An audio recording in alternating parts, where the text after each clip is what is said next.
Selamünaleyküm krallık izgürmenler. Keşfullah hayırlı olsun. Ben Adil Erulgur. Uygur Tadqiqat İnstitutundan hemenlarga samim salam yollayman.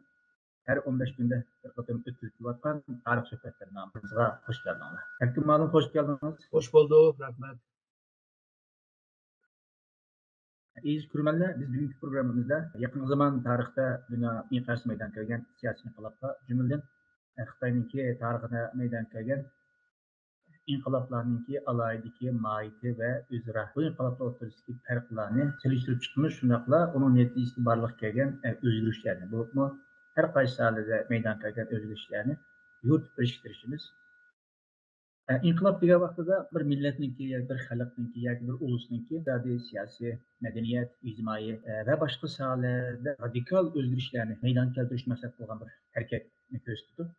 Hemen ma'lumotda dunyoning yaqin zaman tarafı nurg'un siyosiy sohada bir nurg'un o'zgarishlar, inqiloblar meydonga kelgan. Masalan, 1642 yili Angliyada meydonga kelgan inqilob, ya'ni Cumhuriyetçiler bilan podshoh 1. Charles o'rtasida meydonga kelgan inqilob. Bu inqilab albatta bu 1. Charles'ninki ölüm bilan oxirlashdi. İkinci inqilab hammamizga tanish bo'lgan Fransiyada meydonga kelgan 1789 yildagi Fransiya inqilobi. Bundan burun Amerikada meydonga kelgan 1776 yildagi inqilob, ya'ni Amerikadagi 13 koloni rayon bilan İngilizlar o'rtasidagi inqilob 1917 yili Rossiyada meydonga kelgan Bolsheviklarning inqilobi. Bizga texnik tanish bo'lgan Xitoy Kommunist Partiyasi bilan Xitoy Gomindan Partiyasi o'rtasidagi turmush neticasida meydonga kelgan inqilob, ilm-fan sohasida meydonga kelgan inqiloblar bor. Mesela 16. asırda bu Kopernik'inki quyosh ta'limoti, 17. asırda Newton'ning o'tirib qo'ygan yer sharini tortish kuni nazariyasi qatorliqlar amaliyotda ilm-fan sohasida meydonga kelgan cho'ng inqilobniki ideya sohasiga boshlang'ich hisoblanadi. Sanoat inqilobi degan vaqtda sanoat inqilobi bilan kapitalizmninki umilishiga zo'r turtki bo'ldi. Masalan, dunyoninki bu mustamlikasi qadimiy tuzildi. Chunki kapitalizm sanoat inqilobi yuz bergandan keyin meydonga kelgandan keyin bu tabiiy holda bu kapitalistlar qimmatga ehtiyoji bor. Qimmatni nereden temin qildi degan vaqtida boshqa davlatga ilib kelish kerak. Dal shunday bir ehtiyoj tufayli yoki boshqa sabablar tufayli mustamlika harakatini tezlashdi. Shaharlar ko'payishga boshladi. İnsanların turmush shakli o'zgarishga boshladi. Qatnash, ma'rif sistemasi başkadan bir tertip şeyler oldu veya ular çoğun bir özgürlükler yüzündü. Biz bugünkü programımızda bu Avrupa'da, Amerika'da meydana kelgan siyasi sahne meydana kelgan inqiloblarla Xitoyda yoki Rossiyada meydana kelgan inqiloblarni bir selishtirib chiqish orqali mohiyat yoki o'zi aloyidligiga ta'kidlashga tirishamiz. Alloh erkin ma'lum Xitoydagi inqilob bilan Yevropadagi yuz bergan inqilob o'rtasida qanday farq bor yoki Xitoyda inqilobni qanday tushundi? Xitoyninki inqilob degan gibi hamda gomin deydi. Go degan kesmek, ming degan jon. Ya'ni yig'ilganda jonni ilish degan gap. Bunga bu Xitoyninki tushunishida hamda hokimiyatni qo'lga tushirish uchun shu xalqning jinini ilish lozim, ya'ni qarshi tarafdagi raqibninki jinini ilish lozim deb shunday tushundi. İkincisi bu mayli gomindanchi Xitoy bo'lsin, mayli komintang Xitoychi bo'lsin. Bularninki gominmi shu bir sinf yana bir sinfni yo'qotib o'tish. Bu ideya nega berib taqildi deganda shu Sovetlarninki Sovet emasda ya'ni Bolshevik hukumatininki inqilobiga bog'langan. Çünkü Leninist bir xil inqilob tushunishi var. Yani mevcut hakimiyetni, yani padişahlıkni yo'qotish. Ama Rusya'da 1917'de iki inqilab oldu aslında. Birincisi şu Rusya'nınki takvimine qaraganda ikinci ay. Bu ikinci aydaki inqilab hem de padişahını acizlaştırıp bunun meclisini kurup meclisten bir hükümetini çıkarıp mandak bir hakimiyetini şekillendiriş. Bu bir inqilab hem de. Mao nime İngilizce'ye okşap kaldı. Ama Lenin'inki başlayıvatkan bu Bolşevikler bundak bir inqilabını pek kabul kılamadı. Bununla bular yani 10. ayda öte bir inqilabdaydı bu. Bunun 10. ayda yani bu Rus'unki takvimine qaraganda 10. ay. Yana bir inqilabni iqtilar. Bu inqilabda hem de Əbəqə degan meclisni mi yo'qotish, hukumatni mi yo'qotish, padişahni mi yo'qotish degandek bir inqilob. O inkılap biraz Fransa'nınki 1789'daki o inkılapla biraz okşaydı. Fransa'nınki inkılabı bu evvelsizde böken bu İngiltere'nin Amerika'da yaşanan tek böyle inkılapla farklı. Kayıs Çetin diyen çağda adam öldürüş ve canlı ilişkiden biraz sahanı biraz çıktı yani Fransa'daki inkılap. Çünkü inkılapını kazanğandan kim nurgun adamlarını öldürüyor. Olup mu Jacoben hükümeti kelgende şu inkılapka karşı çıkvatsa da kıl bana tepip baş adamlarını öldürerlerdi. Yani azrak tenkit koysama sen inkılapka karşı çıktın deb onu öldürerlerdi. Özününki rakibi bolup kalsa yoki özünün yaxshi ko'rgan odamlar bo'lsa uning o bana tepib unimi o'ldiradi. Shunga hozir biz deyotgan terror degan hukm mushu Fransa inqilobidan keyin qurilgan jumhuriyatlarda ijro qiling'achqa shu vaqtdan e'tiboran bu terror degan hukm davom qildi. Shunga bu Leninninki ilib borgan bu inqilob mushu Fransiyaninki mushu qon to'kish, odam o'ldirish deganga o'xshab ketadi. Hem de bular hem de bunu Marksizmga bağlaydı. To'g'ri, Marksizmninki mana bir tushunchasi bor. Chunki bu kapitalizm borgan-sari kuchli, undan keyin pul topganlar texmi pulni jiqitib, shuningla bir piramid bir shaklda bir boshqarish modeli o'tirib chiqdi. Hem de izilganlar işçiler bo'ladi. Chunki o Marks o'zininki ideyasini sanayilashish bilan birlikda tushunib paydo qilgan bir ideyamdi. Shunga ishchi deydi. İşçiler ondan keyin kapitalizmga qarshi, mavjud hokimiyatga qarshi o'zining hokimiyatini quralaydi deydi. Yani bu yerda ko'pchilikning qurgan bir hokimiyat bo'lishi lozim. Shuningla bu Lenin mushu yo'l yo'riqlar inqilobni qilgan chog'da onda jiq ishchi topolmagan. Chunki Rusya, Çarlık Rusya unchalik sanoyiylashgan emas. İşçileri bor ama unchalik ko'p emas. Yani inqilob qila oladigan darajadagi yo'q. Shuningga asker qochoq, ya'ni harbiydan qochib chiqqanlar, ko'chadagi lücheklar, ashundaq no'chilar ko'chadagi işçiler hemmeni yığıp bir inkılap kıldı. Bunlar hem de şu öldürdüysüyle bir öldürülen adamlar. Bununla bu Çarlık Rusya'nın ki padişah ailesini mi kırvetti değil mi? Şu Çarlık Rusya'ya bağlanan herbiler, askerler, ulanı mı kırvetti? Nurgun hem de tört tarafı kıçıp gitti. Şarkı Türkistan'a kıçıp gelgenler mi var? Ulanı Ak Rus deydi, Ak Ruslar. Bunun deyişi hem de bu Çarlık Rusya'da ki harbiyler ak kiyim giyer. O Lenin'ninki ermisi hem de Kızıl Ermi hem de bilimizin. Bununla Kızıl Ermi, Ak Ermi de bunda bir ayrımı var. Bu harbin tarafıma kaçkanlarına var. Aslında dünyanın her tarafı kaçta kaçamayan hemini öldürüyor, kırılıyor. Bu hıl inkılap, bu Xitay'ınki Sun Yat-sen'le Sun Yat-sen'e ta'sir yetkazgan. Shunga bizma deydi, şu Manchur devlet, Manchurliklarning qurgan bu Manchur imperiyasini yiqitish lazım. Yani biz ularni tamamen yo'q etmasak bo'lmaydi. Ularni qo'llab yo'qitib biz Xitoyninki hokimiyatini qurmasak bo'lmaydi deb shuar bilan o'tirib chiqqan. Keyin bu Rusyadagi bu inqilob amallashgandan keyin bu Rusyada qanday qilyotdi bu ishni deb o'rganishga tirishgan. Hatta bu Sun Yat-sen şu internasyonel teşkilatlarla bir alakası var. Aşağıma a'zo bo'lgan birisi. O keyin chiqdi bu mahbiyatlar. Shuningga bular qanday qilyotdi deganni o'rgangan vaqtida bir narsani yaxshi tushunib oldi. Yani parti devlet qurish lozim kerak. Yani devlet partiyaga bog'lanmiş. Xalqiga emas, yani cumhuriyet degan gap xalqninki yaratgan bir hokimiyat degan. Yani xalq o'zininki huquqini ma'lum shaxsiyatga taslim qilib, bu shaxsiyatlar undan keyin devletni boshqaradi. Yani xalqning ovozi bilan undan keyin huquqni ola oladi. Ama bu parti bilan devletni boshqaraylik degan bir tushunchani Leninninki ijodi hamda bu. Shuni yaxshi ko'rdi. Ama Bir sınıf yani bir sınıfni yo'qotish bo'libmi boylarni kapitalistlarni yo'qotish o nima Sunjunsanninki aqliga biraz tushmadi. Çünkü bu deydiki boylar ve şu kapitalistlar cemiyetninki devletninki boylik hamdi.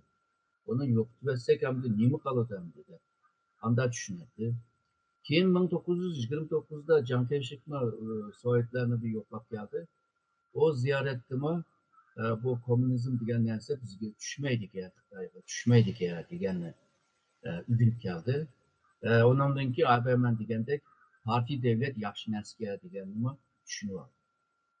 Xitoylar nemishki buni asan tushunalaydi deganda Xitoy necha ming yildan beri saf suloli davlat bo'lgan. Hozir biz davlat deyapmiz chunki Xitoyniki boja degan gapni biz davlat deb tushunamiz. Bulupman şu 19. yılınki ahırlarda şu chat devlette yani chat elde bu state nation degan gaplarning karşılığını boja deb işletti.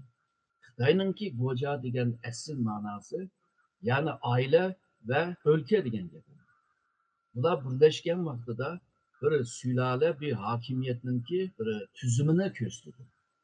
Şununla aileni başvuruşunun şeklini çoğaltışı devlet oludu, devletini küçültüşü aile buludu. Çünkü Xitayda o vaktada aile yaman moyumdu. Aileler yani okşaş familisini ağan aileler 100 bin, netçe aşıyor, netçe bin aile buludu da bular. Yaman çok küçük idi. Şununla tarihte aile ermilemi buladı. Misalga Xitayla bek maqtaydigan UFC vardı. Muşu Cürjenlerge karşı qanday jang qilganini, qanday qahramon bo'lganligini oxirida Moshuyu gunoh bilan, ya'ni Moshuyu degani hamda hech gunoh bilinmaydi, hech gunoh yo'q, gunohkor degan gap. Uni o'ltiribdi tabii siyosiy sebepten tufayli. Ashninki aile her ermisi bilan nimaga Jurjen bilan urushdi. Misalga Zozuntanning qo'lidagi harbiymi, uningki shaxsi harbiy. Yani başta ailesi bilan, urug' tuqqanlari bilan, keyin ondan keyin bu o'lkadagi, ya'ni Xunan o'lkasidagi qaytilganlar bilan birga qilgan. Undan evvel Li Hongjiang bordi. O'mi vezir seviyede Manchurlarda. Onunki mi o'z oldiga armiyasi bor. Yuan Shikai shunda. Shuningga bu aile degan vaqtida Xitoyninki hukmida biraz farklı. Biz hozir yadro ailede biz hozir. Dadısı var, balısı var, birlikte yaşaydı. Urug' tuqqanlar belki başka yerlerde yaşaydı. Şununla aile kichiklab ketdi. Burungi aile cho'ng. Şununla bu aileninki cho'ngaytishi shu sulole bo'ladi. Bununla o'rganib qolgan Xitoy bir partiyani bir sulole deb o'yladi. Bir parti bir devletni boshqargan bir holga aylandi. Şununla G'arb tadqiqotchilar Xitoyni bir ulus devletga o'xshamaydigan g'ayrati bir devlet deb tushundi. Çünkü G'arb devleti ve tüzümlerde bu ulus yoki bu nation state deydigan tüzüm bilan qurildi devletler. Ama Xitoy bununla o'xshamaydi. Öz aldığı bir medeniyet deydi. Devlet deb ko'rgisi kelmaydi. Medeniyet, bir kültür deb qaraydi. Sebep aşı endi. Şununla bu Lenin'inki inkılabıda icat kılan bu parti devlet tüzümü meyli Sun Yat-sen olsun, meyli Chiang Kai-shek olsun, meyli Mao Zedong ve ondan evvelki Chen Duoxiu, Li Dazhou degan, Chu Qiubei deganlar hammasi shu tushunchaga kirgan. Çünkü bu Komünist Parti 1921'de kurulganda birinci kurultayını kılgan çağda şu Sovyetlerinin modelini iliştirmişler. Ular keyinki şu 1928'de kurallık isyanı kaldırdı. Ondan evvel biraz namaş karakterlik bazı isyanlar çıkargan. Ama 1927'de tayyorlik qilib 28'de resmen jang qilishga başladı. Bular şu Lenin'inki inkılapninki bir terkibi. Yani canlı iliş için çokum kurallık bilan qilish lazım. Ama bu Komünist Parti'ninki kurgucuları. Bular hem de misalga Li Dazhou deymiz, bu Chen Duoxiu deymiz. Bular şu siyasi yolda manaylı deb turdilar.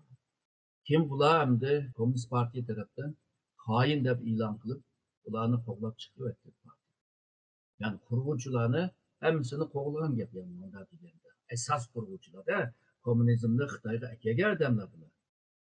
Xitoyda g'alati mundaq ishlar ko'p hamda.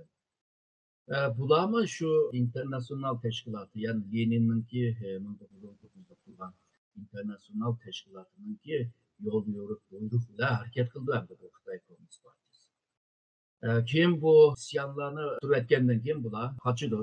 En muvafiq bir yerga kelib, Jiangxi regionga kelib, başta Jingdangshan yo o bu yerlerde aylandi bu ama keyin shu Jiangxi regionga kelib bir Xitoy Sovetlar yoki Sovet Xitoy Cumhuriyeti deb bunda Cumhuriyetni qurdi. Guangzhou'da bu Sun Yat-sen 1925'te öldü ama devamındaki cemkerşiklerime bak. Bular yani Guangzhou'daki yerli hükümeti olsa bular mı şu bir hakimiyet hem de. Bular mı bir cumhuriyet? Cumhuriyet Minguo degan. Ama esas Xitoyninki hakimiyeti yani merkez hükümeti aslında Beijing'de kurulgan bir hakimiyet. Yani Yuan Shikai'nin 1912'de kurgan ve 1923'te üçkice ahırkı devlet başlığı Zhang Zolin. Bu o Mançurya yani Xitoyninki Dongbei degan rayonnunki militarist. Yani 1916'da bu Yuan Shikai ölgenden keyin bu Cumhuriyet'in kurulması. Bu Cumhuriyet'in ismi mi Cumhuriyet? Bununla bu ölgenden keyin 1916'da padişah olumanda pek kıynandı bu. Hücumga pek çıkmışlar.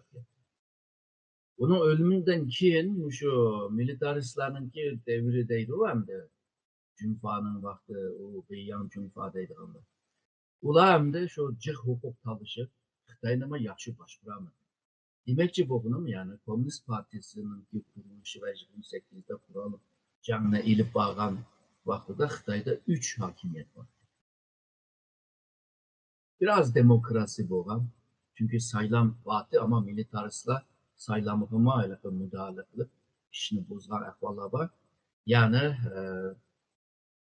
inqilobchi bo'lgan Komünist Parti ve Kuomintang Parti qurgan chog'da Mao Yuan Shikai'ning hakimiyeti biraz yumshoqroq.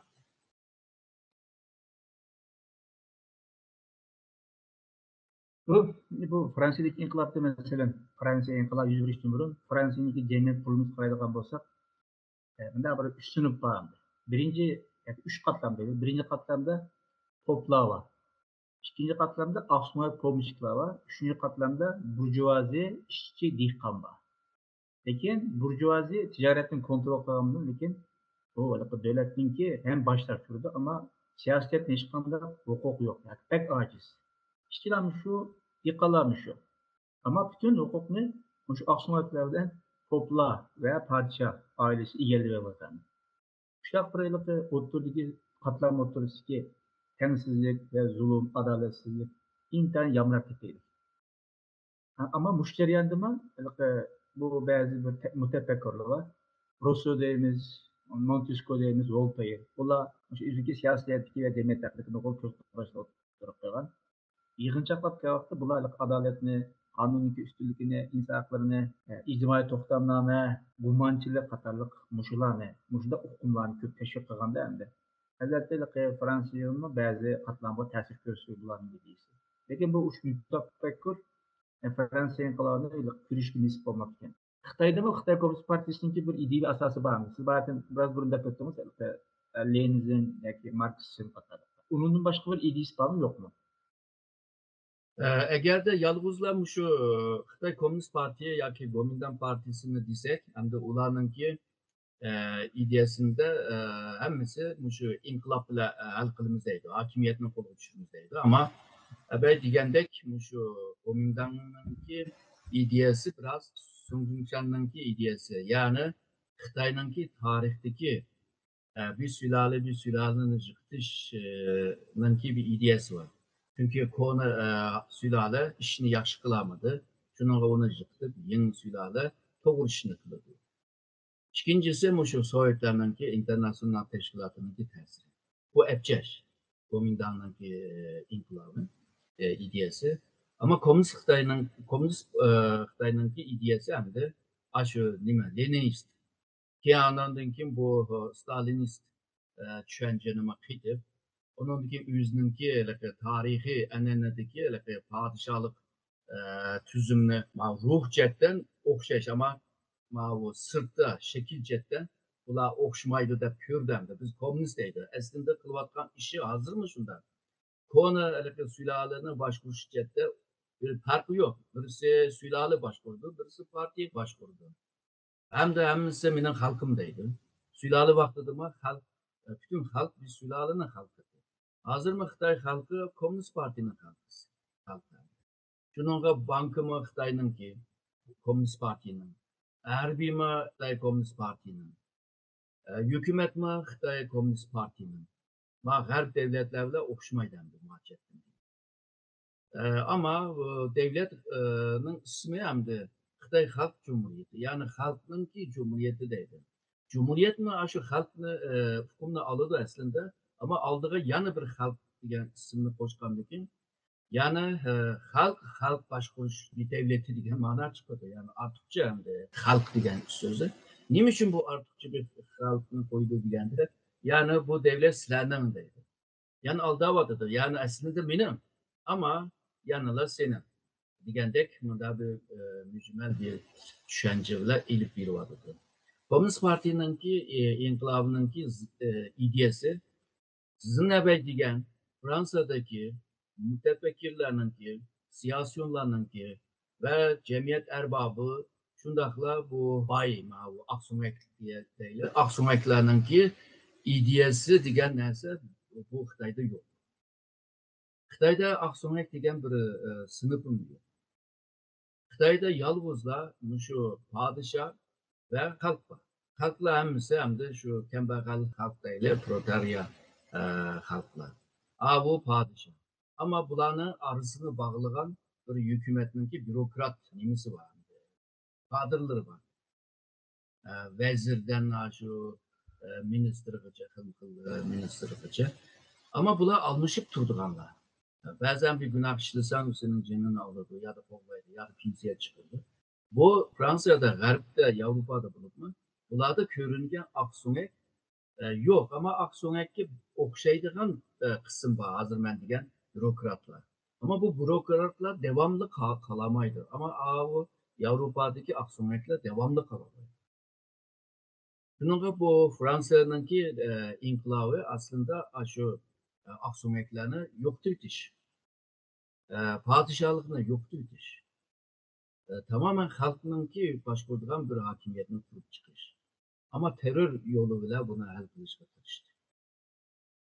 Bununla Fransa'nınki inkılabını 1908'de Xitay'da reform ıslahat ilip bağlan çağda bayraktar boğan Kang You'yu var.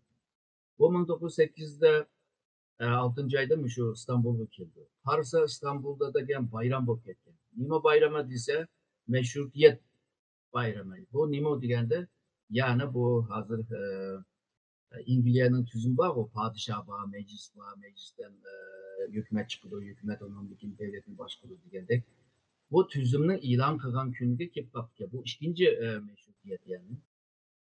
O nima Türklerge karab hayran kaptı. Bular aslında ıslahat ilip bağmaktır deydi. Bular aslında bu Fransa'nınki inkılabını bir yerde emelleştirdi deydi. Olup mu şu yaş Türkler var, o Jong Türkler'ninki işleri de. Yani bir Xitay mı gelip Osmanlı'nınki ahırkı vaktadaki bu ıslahatını bir inkılap da yapıyordu. Bunu Fransa'nın inkılabı da yapıyordu. Misalga İngilizce gelsek, İngiliz hem de padişah var, bu aksomekle var, onun dikin proteryalar. Şununla bula inkılap kılgan çağda mevcut boğanlarına hemini kalaylı ama bunun arasındaki bir tüzümlü bir tüzü alaylı. Kanda tüzeyimiz digende bulup mu şu mecliste iki meclis yarattı. Birisi şu aksomeklerinin meclisi, ikinci bir meclis hem de halkının ki arzusunu mu ayan kılalaydıgan ya da onu temsil kılalaydıgan bir meclis lazım. Bu bolsa avam halkının bir meclisi. Avam halkı. Avam palatası bilen bu Aksoyaklarınki meclisin hemisininki bir nimisi vazifesi biraz farklı. Ama bazı kararlarını her iki meclisten çıkandaki ağır bulur. Bu tüzüm nispeten bir mutlulukla koğdap kaldı. Nispeten bir kanlık bir inkılapla koğdap. Amerika'ya gelsek Amerika'da mı Aksumet yok. Çünkü Amerika bir müstemlike bir rayondu. Bu 13 ştat birlikte Fransa ve Amerika'ya karşı çıkan bir hareketti. Kim Fransa mı ancımınca Amerikalılar yardım kıldıran bir işlem oldu. Ama Amerika mı işki meclis buldu. Bundakta İngilizce doğru değil desek mi buldu. Ama Amerika'nın ahvalı hemen digendek Aksumet yok. Aksumet bo'lmagandan o senato degan meclisini kurdu. Bir yerde hem de devletninki en muhim karar berdi ham kararlarını berdi. Ve bununki saylamama 2 yılda bir almashtırgan saylam var, 4 yılda bir saylam var.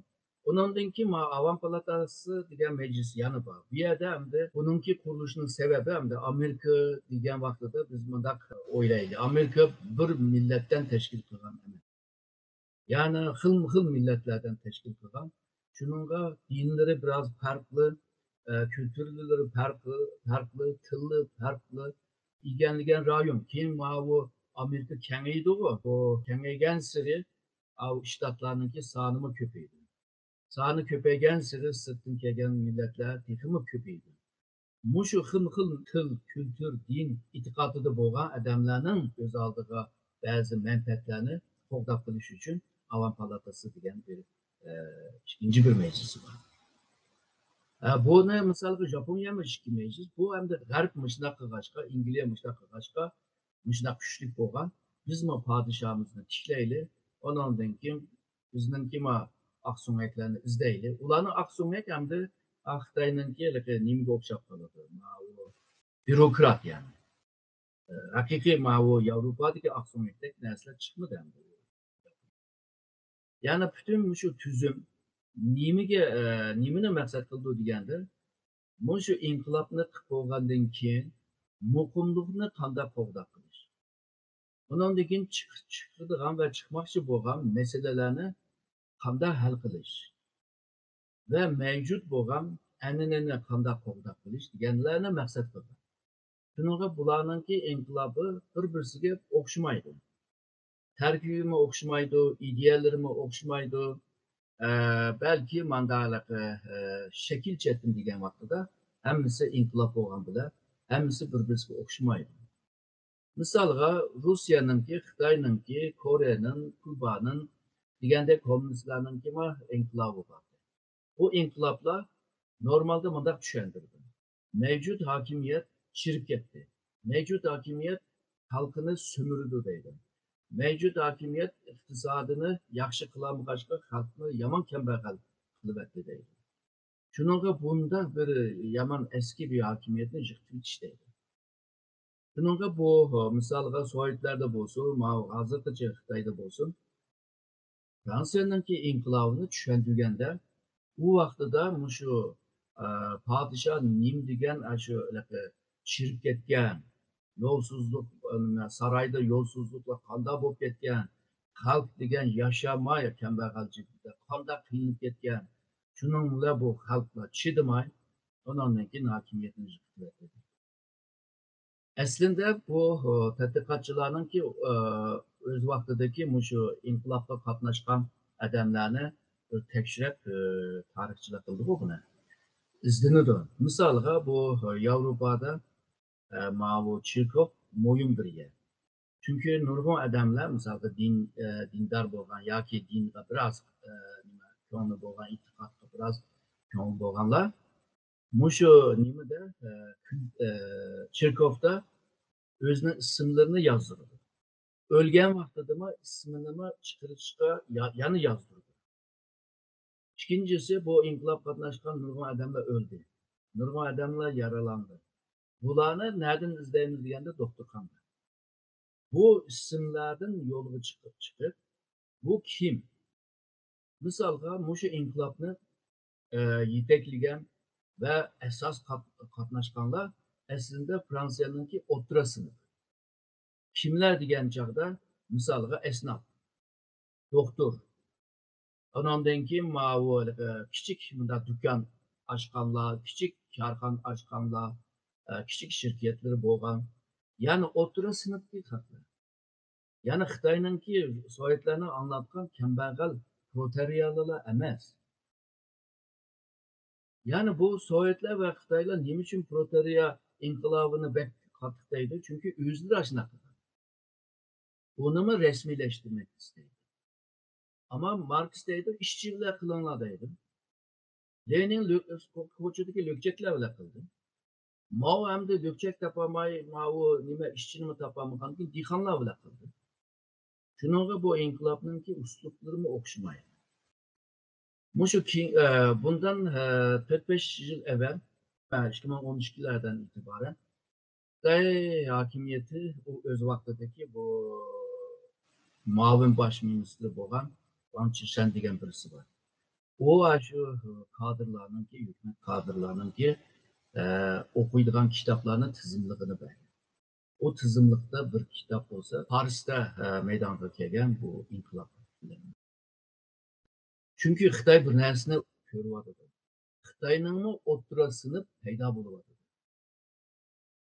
Ve Fransiya shu o'rta sinfdagilar bu inqilobni boshqarishga ve proletariatlar egashgashga onunki hakimiyatni yiqitdi. Xitoy bundan ansirayapti. Xitoyningki o'rta sinf paydo bo'lib qolsa, bularmi hukumatga bir maydon o'qiydigan bir ish bo'lib qolsa chata. Şununla Fransa'nınki inqilabınınki to'g'ri tarafini o'qaylikda aşı kitobni aşı ma'noda tavsiya qildim. Ondan keyin iqtisodda bir nazariya bor. O'rta sinf paydo bo'lgandan keyin bir tuzoq bo'ladi. Bu tuzoqdan o'tish biroz qiyin bo'ladi.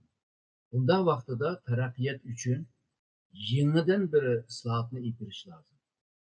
Ama Xitoy bu yangi islohotni ilib boramadi. Bu nima deganda siyosiy, iqtisodiy, hukumatninki qurilmasi, ondan keyin Xitoyning nurg'un shu masalalar bor. Bo'libmi, shu Uyg'ur, Tibet degan masala. Bu hujjatdagi siyosatni o'zgartmadi, islohot ilib bormadi. Shuningga bu o'rta sinfninki kirimi $10,000 bo'lgan chog'da bu yerda jamiyatda bir chatoq chiqadi. Bu chatoqni hal qilish uchun islohot ilib berish lozim degan bir qoida bor. Hamda g'arbninki tajribasi bilan olgan tajriba savoq bilan bu Xitoyniki biroz o'xshamaydi, to'g'ri. Ammo hozirmi ko'ryapmiz, Xitoy borgan sari qattiqlashyapti. Borgan sari bu kibrlashyapti. Bunga bu nimaninki kibrlar desak, bu 19-asrda yaşayan bir İngiliz tarixchi bor hamda siyosatchi Lord Acton deganlar. Deydi hakimiyat baribir ufuqroq tugaydi deydi. Ama deydi mutlaq hakimiyat, huquqni mutlaq tutib olgan hakimiyat cho'qim yo'q bo'ladi. Yani mushu gapni asos qilgan chog'da Xitoy mutlaqlashgan sari hakimiyatning o'zi huquqni texmi oson yiqildi degan gap. Islohot ilib borsa, onun yiqilishini oldini oladi. İkinci bir inqilob deb qopsa Xitoy o vaqtida Xi Jinping hakimiyatini yiqita oladi. Ama hozir tekrar undaq ahvol ko'rinmayapti. Ama her daim bir narsalar bo'lib turdi. Türkçede bir gap var bu. Quyosh tug'masdan evvel nimalar tug'iladi? Muallim Taylandagi inqilob tushunchasini cho'qim o'ldirish, qon eqitish deb dedingiz. Unda Xitoy Kommunist partiyasi qurilgandan keyin Xitoyning ichida va Sharq Turkistonda qanday qonliq voqealarni tug'dirdi yoki qancha insonlarga qanday qiyin zamon bo'ldi, shuni so'zlab bergan bo'lsangiz. Bu Xitoy hakimiyeti, yani Komünist Xitoy hakimiyetini algandan keyin birinchi qilgan ish shu toprak islohot. Yani toprakni boylardan tortib olib kambag'allarga berish. Kambag'allar nihoyatda xushal bo'ldi. Tam komünist bir proletariat hareketi, yani inqilobni ko'rsatdi. Ondan keyin bu şirketi bo'lgan, fabrikasi bo'lgan bilan hukumat va shaxsiy boshqarish tüzümünü kuruş lazım deb qo'ydi. Shuninglar birdamdilar shu fabrikaninki patron va xo'jayin nima huquqdan uni bir tatdi. Toprak islohoti bilan birlikda pomchuklar boylarni qattiq tanqid qilib ularni turmga tashlab itayotgandan keyin undan keyin to'proqni yana hokimiyat tortib oldi. Xitoyda yana kambag'allar bo'ldi. O'xshash narsa Sharq Turkistondami ilib bordi. Sharq Turkistonda boshda shu dehqonlarni qo'zg'andirib, pomchuklarni tanqid qilamiz deb qilmagan qiliqlar qolmadi. Ba'zilarima tanqid qilgan ahvollar bor, misolga bizning burun cho'nglarni yozgan, qoldirib qo'ygan xotiralarimi bor. Ba'zi dehqonlar shu boylarni tanqid qilgan chog'da pipan deb qo'ydi-ku. Tanqid qilgan chog'da chiqib deydi, buyga shu bir oy ishlasam, aram bir qo'yninki bir putini berdi deydi. Aram bir kilo navat verdi deydi. Aram bir yerim tağa un verdi deydi. Buğday verdi deydi. Aşı tanqid qilayotganda, aşı qaqshayotgan vaqtida, aşı dehqonning qo'lida ashimi yo'q. Yani bunda qiziqarli ahvol bor. Ama siyaset bunda o'zgargandan keyin hamda boylarninki malini sizlarga bo'lib beramiz, bu dehqonlarga to'proq bo'lib beramiz, boyninki tortildi. Bulardan keyin ham dehqonlar qo'shilib bo'ladi. Shuningla bu boylarni bir taraf qildi. Sharq Turkistonda bu nima sanoyi bek taraqqiy qilgan emas endi. Bir qancha boylar bor, cho'ng boylar. Bularninki nima fabrikalarni milliyleştirimiz deb unimi tortdi. Shuningla 1955 ga kelgan chog'da Uyg'urlarning qo'lida hech nima qolmadi. Boylikmi qolmadi, fabrika maqomida fabrika. Ondan keyin bu sanayi taraqqiyoti hamda o'zininki milliy sanoyi hamda yo'q degan. Keyin Xitoy bu yana taraqqiy qildiramiz deb sanoyi taraqqiyotni qildi, ammo u davlatga Xitoy Kommunist partiyaga bog'langan bir siyosatning natijasi bo'ldi. Shuningga bu seni kambag'allashtirgan vaqtida seni mingangni yuvib Kommunist partiyadan boshqa kimsa sizlarni qutqizolmaydi degan angni senga paydo qilganda ma'rifning yo'li bilan seni tarbiyalab o'ziga beqindiradigan bir millat olib kelgan chog'da endi sen shu qulga aylansan. Shuningga bu 55, 56, 57'lerde Sharq Turkiston'daki bu münevverler, aydınlar ve hoca inkılaplarga qatnaşkan bular ondan kopup bu inkas bildirdi. Bu sizlerinin bu başkuruşta bizdeki milli alaydıligimizni yo'qotsa, bizni qullarga ekvatsa, biz burun hadal olmasa biz özümüzni başkurgan bir halimiz var, az to'la bo'lsin. Shuningla 1957'de bu fikir bergan inkas qilganlarning bir qismini shu nimaga fikirga olib bularni tarbiyalash uchun yamanchiq nima qildi, ism ishlatdi. Bu ism ishlatgan chog'da Uyg'urlarning orasiga fitna targan gap. Uyg'urlarningki bir-birisiga bo'lgan ishonchini yo'qotib qo'ygan gap. Ondan keyin bu Seyfettin'ninki devri başlaydı. Seyfettin kopup ondan keyin bu biz Xitoydan ayrılamayız. Bu aslında bir xil qulluq ideyasininki bir o'tirib chiqishi. Xitoysiz yaşamayız. Shuningga Milliy ittifoqni kuchlantiramiz. 1960'dan 70-80gacha, yani 1980'largacha Sharq Turkistonda Milliy ittifoq naydi yaxshi manganti naqshida davatimi. Çünkü Ürümçi'ne deyli bir binada endi Xitoymi bor, Qozoqmi bor, Uyg'urmi bor, bir-birisinin bayramini bir-birisi qutlab, bir-birisini yitlab ma'atdi yani. Xuddi bu Xitoy millati bilan bu Sharq Turkiston xalqi bilan arasında bir jidal yo'qdek. Ama 1980'lerden itibaren biraz bu Xitoyninki sırtqı iç bitiş siyaseti, Ondan keyin bu iqtisodni canlandırış siyasetinden tüpeyli Şərq Türkistan'a bo'lgan bir xil bisim siyaseti biraz azaldı. Ondan keyin Tibet'e karşı Deng Xiaoping'in vaqti bu. Dalay Lama'nın şu Xitoyga ekileyli degan vaqtda. Dalay Lama nemi talab qildi, shuni bir ugunib qilayli deb ko'rishayotgan vaqti va hukumatdan Xitoy hukumatidan bir qaror chiqdi. Tibet ultimatlık, Tibet siyaseti. Bununki en mühim maddesi tabii bu yerli halkını yerli halklarınki başvuruş gücüne güçlendireyli. Merkezi başvuruş heyetinde yerli halklar köpeysin. Onunki mektepte mi köperekmiş yerli halk olsun diyen tek aşına nerzemdi. Aslında bu Xitay'ınki 84'te oturup koygan bu otonomiye kanunu var bu. Aslında aşağıda var nesler. Onu hem de ayrı bir altı maddelik bir siyaset kıldı. Bunu hem de Şarkı Türkistan'da mı icra kılaylı diyen bir talaş tartışma oldu. Ama Wang Zheng deyimiz, Ye Jianying deyimiz, aşağı kıpkagan askeri militaristler Şarkı Türkistan'da biz pek kıyın da aldık. Şarkı Türkistan'da bu halıga ekilişte bunda kıyın buldu. Bir yerden nurgun pul saldık, nurgun meblağ saldık. Bunda yerli halkıga tapşırpesi bulmaydı. Çin Turvagaş'a Şarkı Türkistan'da AKP diyen siyaset icra kılınmadı.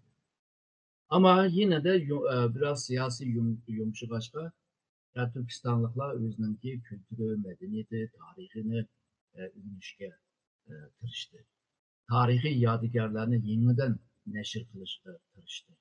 Özününki sanat ve başka müzik icatlarını yeniden başlaştı başladı. Bununla birlikte bu bazı Uygurlar çetelge çıkışkıma başladı. Çetelne körüşküme başladı. Anlarım içilişme başladı. Bunun kim bu Xitay'ınki bu terakkiyeti bilen Şarkı Türkistan'da mı bir iktisadi terakkiyet oldu? Olup mu Uygurlar ticaretke mahir bu soğuduğu? Aşını bek çekletti Xitay'da. Tuğcida obadı. Bek bisim şiddeti. Onuma hasta kaldırılandaki o bisim. Uygurlama birdemdela burunki hayatı kargancakta biraz bay buluşu başladı. Ve biraz bay bolgandan cemiyetke biraz hizmet kılaylı dep cemiyetinki bazı meselelerini hal kılıştırma bazı baylarımızımız ulama yardım kılıştı başladı. Yani demekçi boğunum tam bundak bir yumuşaş karab Manganda, Türkistan'da nurgun bazı isyanla çıkış başladı. Onunla egişip nurgun ahvalla oldu. Xitay 1991'den itibaren Atık siyasetinin şu Vanlı kömbüle başladı. Bu yumuşaş devrindeki bir Komünist Parti'nin ki bir ideyası mundaktı. Deng Xiaoping'in oturup koydu bunu. Deydi biz aslında sosyalizmin başlanılan o devirde deydi. O başlanılan o kademde deydi. Bu başlanışta çok kapitalizmin ki ahır buluş lazım. Şununla biz anca kapitalizm tüzümden faydalanırsak olmaydı. Şununla Xitay'da talaşlar çok gitti. Yani Xitay hakimiyeti hemilisi zaten kapitalizmi olmasa bu sosyalizmde talaşlar çok gitti. Şununla hemimizden bilgen tek Xi Jinping Deng Xiaoping'in diyen bir söz var o. Meyli kandak renklik müşük olsun, çaşkanı tutarlısıyla yaxşı müşükler, iyisin müşükler. Yani iktisatını güçlendirelersek o yaxşı bir hakimiyet buldu geçken. Bu komünizmninki o şiddet tahmin cennene elip kan töküdü ama da devir biraz yumuşagan bu. Bu Şarkı Türkistan'da burun Xitay Şarkı Türkistan işgal kılgandan keyin nurgun münevverlerini, nurgun şu aydınlarını türmüge, onundan keyin emgek bile özgertiş degan lagerga taşlıgançı. Ular hem de 1980'lerin başında asla çıkışa başladı. 1975-76'larda bir kısım Uygurlarını koyuverken ama ular Kuomintang hükümetininki adımı bu başka. Yani Kuomintangçı emeldarlığa bir epu kararı çıkan. Bu vakti da azırak bir uygular çıktı ama 1981, 82, 83'lergece nurgun uygular çıktı. Ama şu öz vaxtıda, yani 49'dan evvel bizden Şərq Türkistan kılan aşı münevverler, aşı aydınlar, aşı serkıllarının bir kısmı tügep geldi. Yok Türmede öldü, lagarda öldü diye. Şununla bu Şərq Türkistan'daki inkılap aslında şu Mançurlarınki Şərq Türkistan'ı işgal kılan çağda ilip bakan siyasetime okşaydı.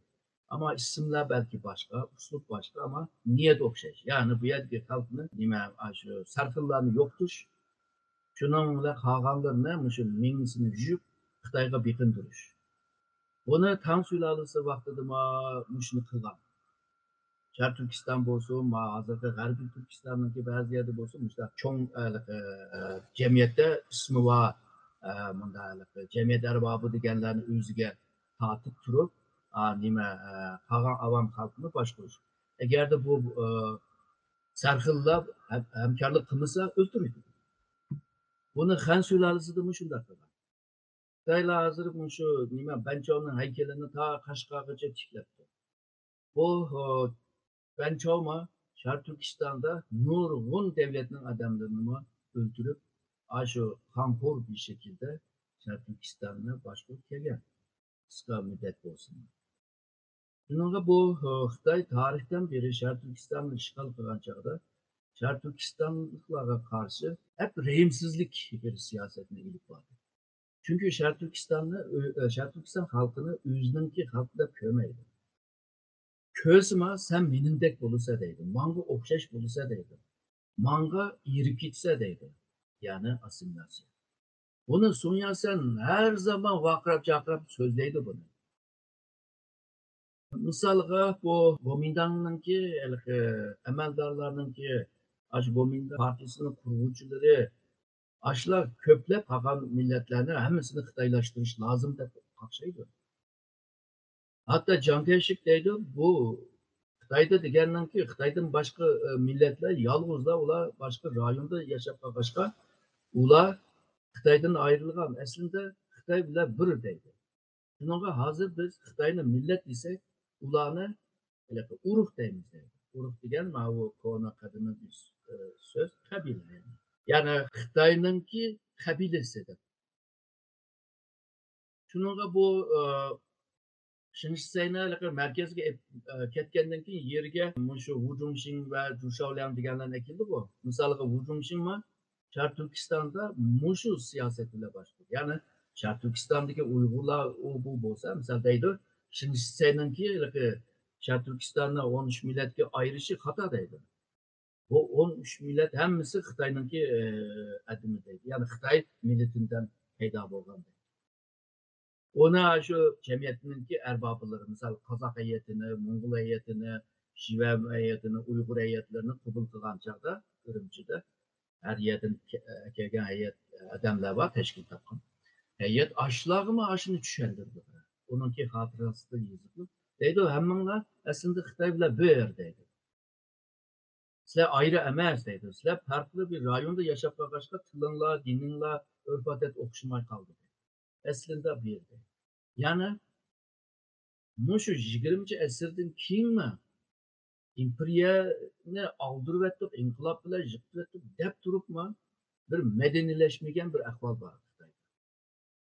Kommunist Xitoyga kelsak, bular endi Sovetlarninki ta'sirida bo'lg'achqa endi Bolshevik undan keyin bu Sovet qurilgandan keyin ularninki siyosatini ilib borgan.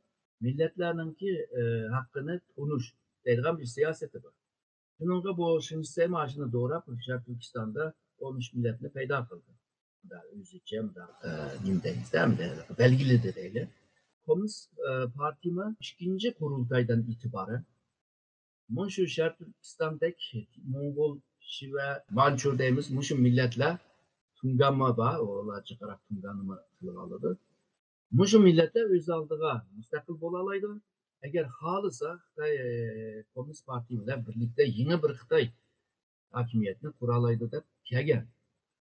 Ama 2. Dünya Urushu'ndan keyin asta-asta o'zgarishga başladı. Bo'libmi 1947'de İçki Moğoliston otonomiyasini kurgandan keyinla Xitay ikkinchi bu millatlar o'z oldiga o'zininki haqqini tayin qila olgandek o'z oldiga davlat quralaydi degan gapni demas. 49'da ondan keyin bu 8. aylarda başlaydı öyle kengayishni ochamiz deb. Ve Şarkı Türkistan'dan vekiller davet kılıngan. Mesela Ahmetcan Asım Efendiler onundaki yolu çıkıdı. Ahvalını bilsinler. Aslında xil yerlerdeki şu xil rayondaki xil ülkedeki şundak sarxillarını aldı planda durganlarını küçük olanlarını Beijing'e çağırıp biz birlikte bir yeni Xitay kurumuz, hakimiyetini kurumuz diye. Bu nima mana çıkıdı degende eğer de Ahmetcan Kasım Efendi Beijing'e bağlan bolsa yeni Xitay hakimiyetinin ki kurgucusu buldu. Ve aşında düşünetti. Aşı 1949'da. Ama 1949'da 10. ayda devletini ilan kıldı. Onun dekin ebe digendek 1957'ye bağıca ebeki düşünceden hemmesinden vazgeçti. Yanıla şu homojen bir hakimiyetini kurmak. Homojen bir cemiyetini, yani okşaş bir millet, okşaş bir kılıkta olan bir milletini yaratışa tırıştı.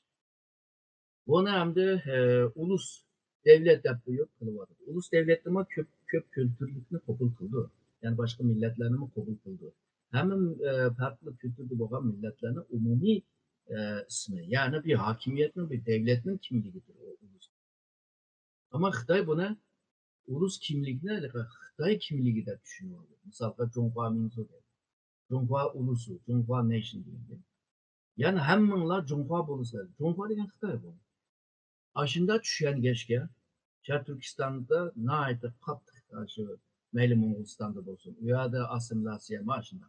Ben nüfusu bile el kıldı. Nurgun Moğollarını yok etti. Ularınki aşı münevverlerini, aydınlarını yok etti. Tibet'te mi okşaş? Şarkı Türkistan'da mı şunu? Bunu kögendeki biz düşünürüz ki Xitay hakimiyeti Şarkı Türkistan'da böyle reyimsizlik bir siyasetine ilip bağlanlığını desek oldu. Bunu ama tarihteki bazı hakimiyetlerinin ki kılmışlıkları okşaş boğaçta. Şarkı Türkistan'daki bir hakimiyet bir inkılaptın kin, inkılavi bir hakimiyet emez. Yani onunla bağlısak hata yeri düşünüp kalırız. Bu Xitay'ın enene siyaseti. Onun kılıbı inkılap. Hürmetli görürmenler, programımız bunda bir xulasa bilen ahırlaştırdı. Vaqtni bir yere berip qatdı. Yani bir inqilab buluş için bunda bir neçe basqıç ketadigan. Mesela birincisi mevcut hakimiyetninki şu xalqning qo'llashini ayrı qilish. Mesela cemiyetning har qaysi qatlamlaridagi ziyolilar, san'atchilar, tijoratchilar, dehqonlar, ishchilar va boshqa qatorliqlarniki qo'llashini ayrı qilish. İkinci bosqichda mevcut hakimiyet xalqninki talabini qarşılash uchun, ishga oshirish uchun ma'lum bir islohotlarni olib boradi, qisqa muddatli bo'lsin. Bu kar qilmaganlik uchun uchinchi bosqich, ya'ni mavjud hokimiyat yiqiladigan bir ahvol. Siz Fransiyaga o'xshash. To'rtinchi bosqichda inqilob qilganlar tabiiy holda inqilob qatnashganlarni farqli bir bo'htonlar bilan o'ldirishga yoki qurbon qilishga boshlaydigan bir bosqich ekan. Beshinchi bosqich bo'lsa, bu radikallar bilan mo'tadillar o'rtasidagi bir kuch to'qinishi yuz bergandan keyin andan hokimiyat shu inqilobniki oxirlashigan. Ama yeni zaman qaraydigan bo'lsak, bu postmodern inqilob deb inqiloblar chiqishga boshladi. Masalan, Gruziyada inqiloblar yuz berdi, Ukrainada yuz berdi, yani Qirg'izistonda yuz berdi degandekchi.